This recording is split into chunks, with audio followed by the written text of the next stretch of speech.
Kenalkan, nama saya Muhammad Zaidan As-Siddiq dengan NIM 2020-83047 akan mempresentasikan hasil kerja saya mengenai cloning, aborsi, dan eutanasia. Ini merupakan tugas Pancasila, subblok Pancasila dalam subblok Humaniora.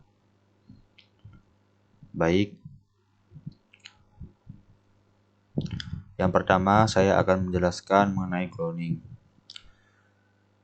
Dapat kita lihat dalam skema sebagai berikut, merupakan tahap-tahap peristiwa cloning dalam domba. Kemudian pertama saya akan menjelaskan mengenai definisi cloning menurut para ahli. Cloning yaitu suatu proses penggandaan makhluk hidup dengan cara nukleus transfer dari sel janin yang sudah berdiferensiasi dari sel dewasa, atau penggandaan makhluk hidup menjadi lebih banyak, baik dengan memindahkan inti sel tubuh ke dalam indung telur pada tahap sebelum terjadi pemisahan sel-sel bagian tubuh. Ini dikemukakan oleh Infant pada tahun 2011. Kemudian, apa tujuan daripada cloning? Cloning ini bertujuan untuk mengkopi suatu organisme, baik manusia, hewan, maupun tumbuhan. Hasil cloning akan mendapatkan suatu organisme yang identik dan persis dengan induknya. Dan jika organisme tersebut lahir, maka sel somatik atau sel tubuh memiliki usia yang sama pada saat pengambilan nukleus induk yang diinginkan tersebut. Jadi, di sini cloning memiliki pro dan kontra.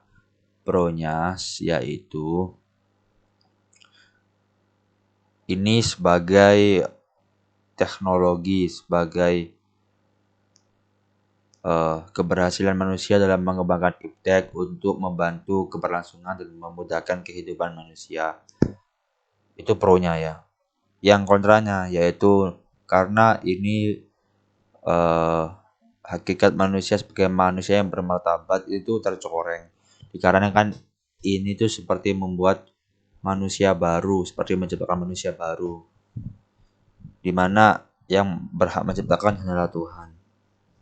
Sehingga cloning banyak mendapatkan reaksi pro dan kontra, baik dalam masalah hukum, agama, maupun norma masyarakat. Kemudian saya mengambil salah satu contoh berita daripada cloning ini dari liputan6.com pada tanggal 5 Januari tahun 2003 dengan judul Manusia Kedua Hasil Cloning Dilahirkan. Ini dari Amsterdam. Ini mengapa di Amsterdam? Karena Belanda merupakan salah satu negara yang memperbolehkan adanya cloning, atau hukum mereka di sana memperbolehkan adanya cloning.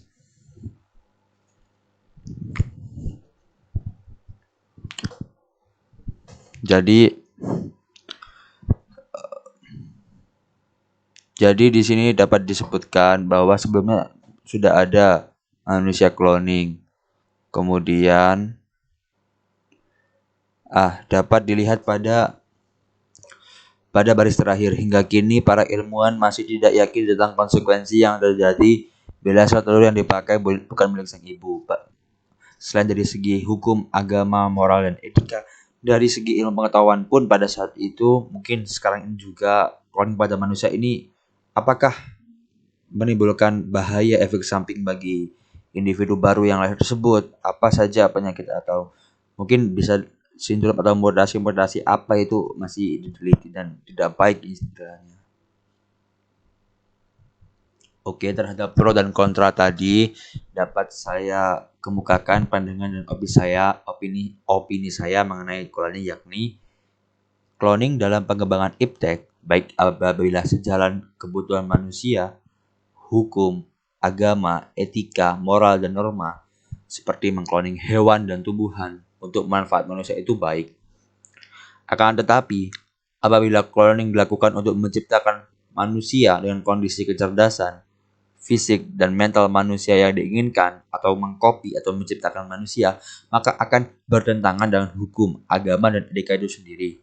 Hal itu terletak pada martabat manusia sendiri yang karena cloning, proses perkembangbiakannya tidak sesuai biasa atau bisa dikatakan melanggar hakikat manusia itu sendiri. Baik, itu tadi pemaparan saya, pandangan saya, opini saya, pro dan kontra, dan penjelasan-penjelasan mengenai cloning yang saya dapatkan dari jurnal nasional sebagai berikut.